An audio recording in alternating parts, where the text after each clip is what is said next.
Welcome back to the deep dive. We've got some really fascinating material here today. Yeah, we're digging into Built to Move by Kelly and Juliet Starrett. That's right. And if those names ring a bell, well, they should. They're behind Mobility WOD physical therapists. They've seen a lot. They really have worked with top athletes, but also just regular folks, and they started noticing, common patterns. Exactly.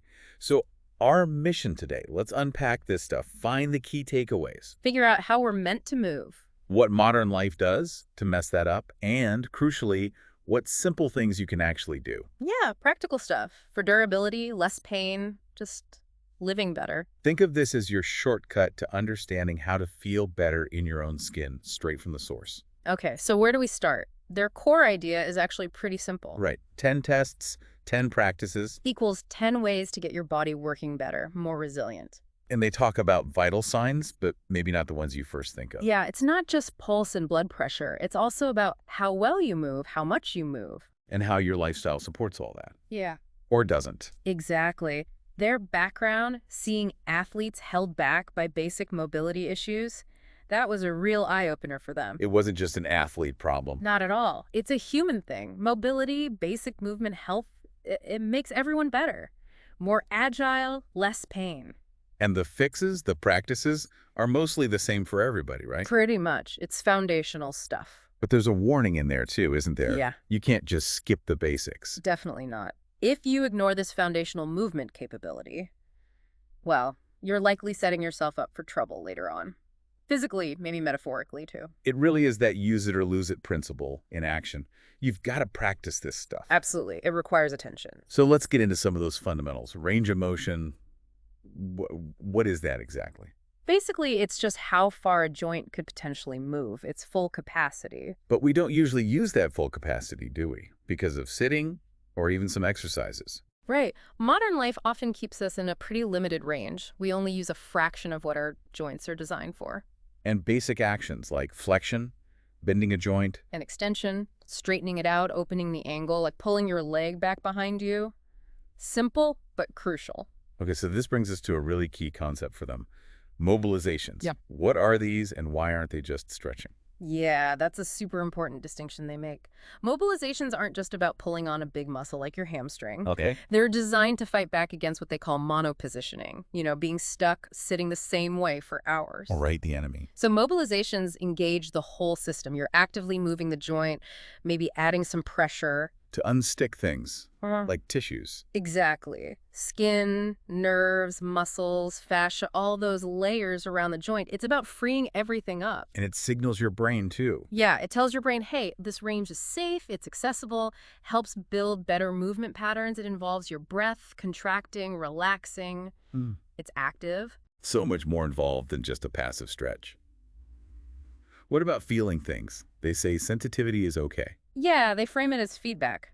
Not necessarily bad pain, but your body saying, pay attention here, this needs some work. So you listen to your body, maybe adjust. Freestyle a bit, explore what feels stiff. It's information.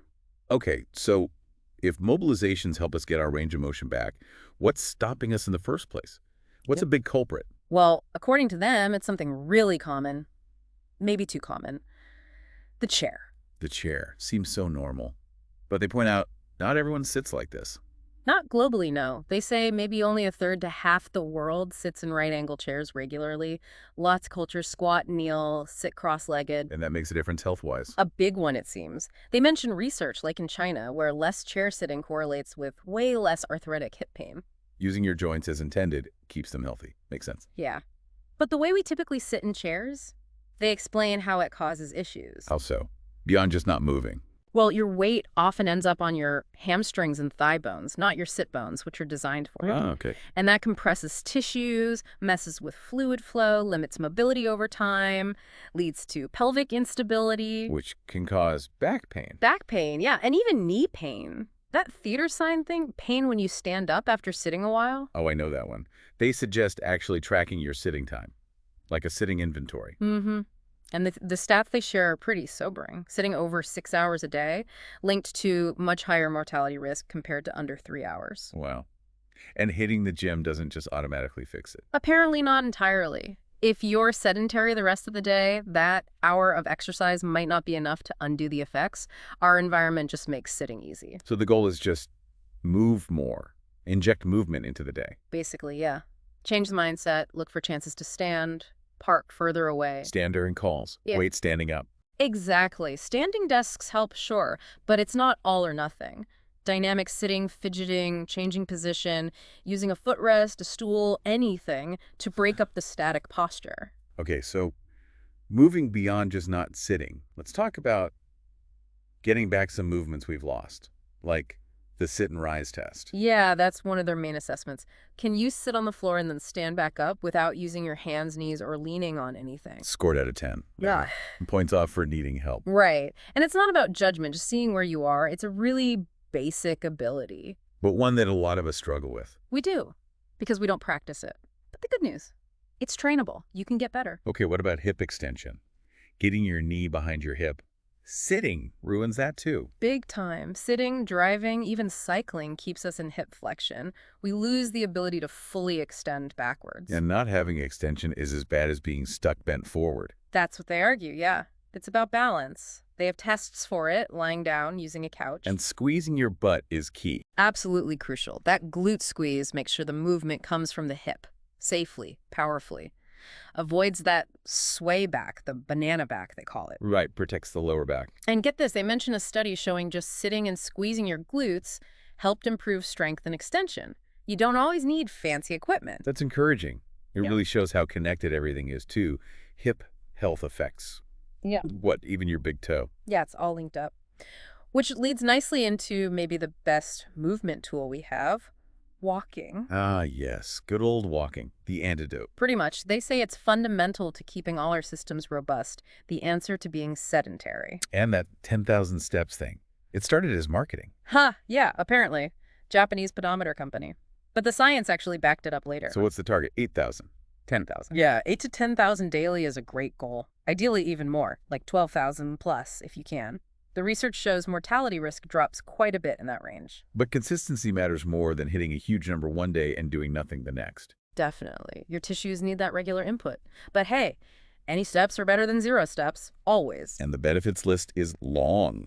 Yeah. Better mechanics, less pain from sitting. Loading your bones, your feet. They call it rewilding your feet, getting them out of shoe jail. Better circulation, sleep, stress, Yeah. even brain function. Yeah.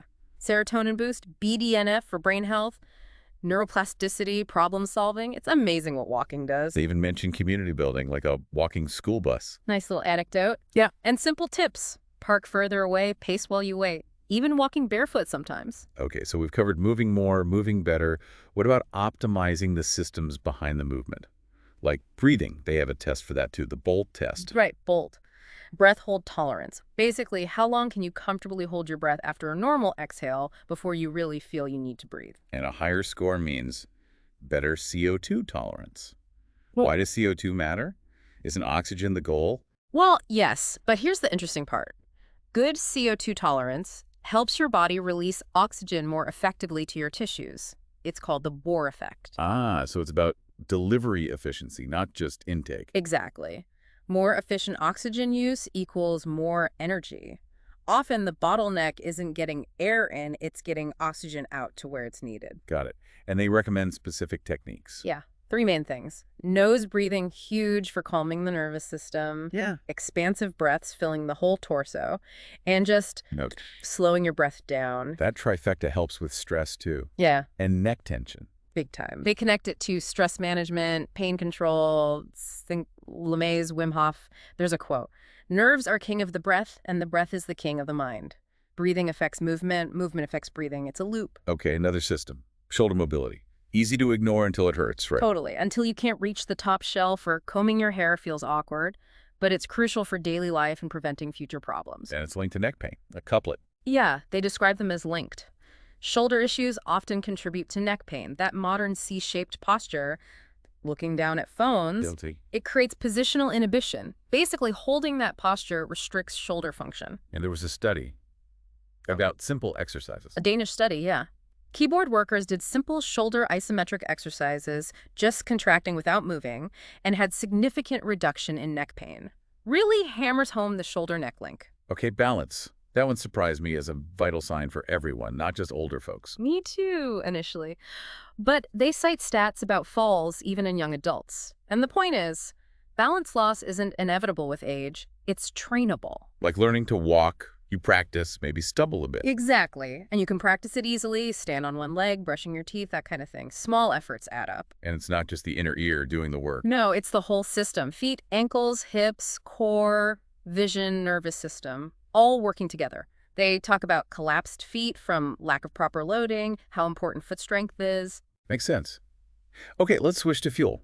Nutrition, foundational stuff. Absolutely. Food is literally the building blocks and energy source for your tissues. Well-nourished tissues just work better, they're more resilient. And they seem to advocate for simplicity. Yeah, often simple is best, but also finding a balance, a compromise.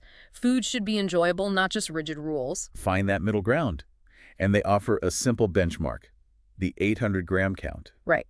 Aiming for at least 800 grams by weight of fruits, vegetables, and starchy plants daily. Why 800 grams? It's a tangible target linked to better health outcomes. They mentioned studies like the SWAN study showing low intake of these foods, and fiber was linked to more physical limitations. Fiber itself has tons of benefits too. So a simple way to boost plant intake.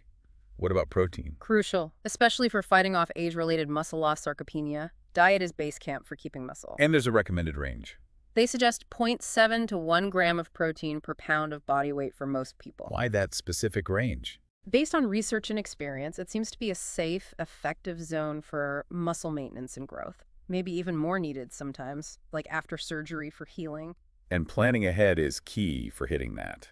Definitely. Having protein sources ready makes it much easier. They also mentioned metabolic flexibility, being able to switch fuel sources. Yeah, how well your body shifts between burning carbs and burning fat. They have little self-tests like how you feel after a sugary drink or how long you can comfortably fast. The idea being we evolved to handle periods without constant food. Exactly. Constant snacking kind of works against that natural adaptability. Letting yourself get a little hungry helps train that flexibility. Okay, last big one, but maybe the most important, sleep.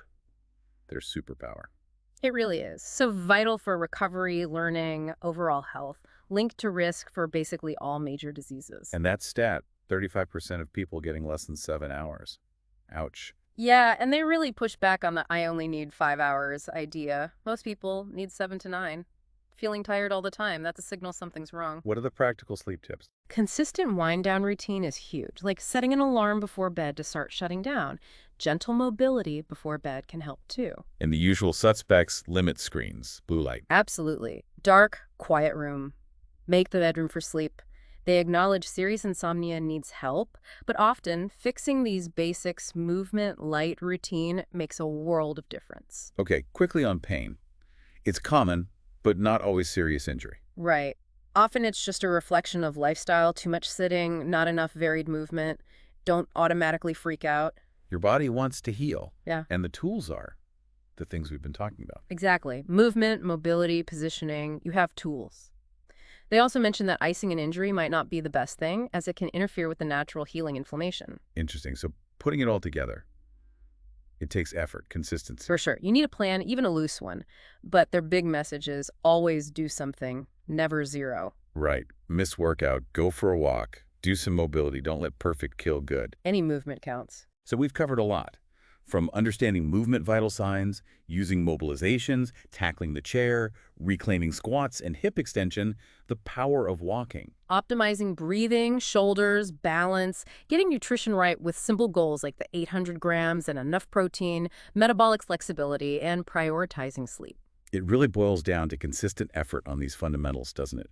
It's not some magic bullet, but nailing the basics. Absolutely. Small things done consistently add up to huge changes in how you feel now and how you age. It builds that durable, capable body. Which leaves us with a final thought to chew on. If mastering these simple, basic physical habits can so dramatically improve your health and longevity, what elementary aspects of other areas of your life might you be overlooking? Something to think about. We definitely encourage you to explore these ideas more, try some of this stuff out, see how it feels. Thanks for joining us for this deep dive.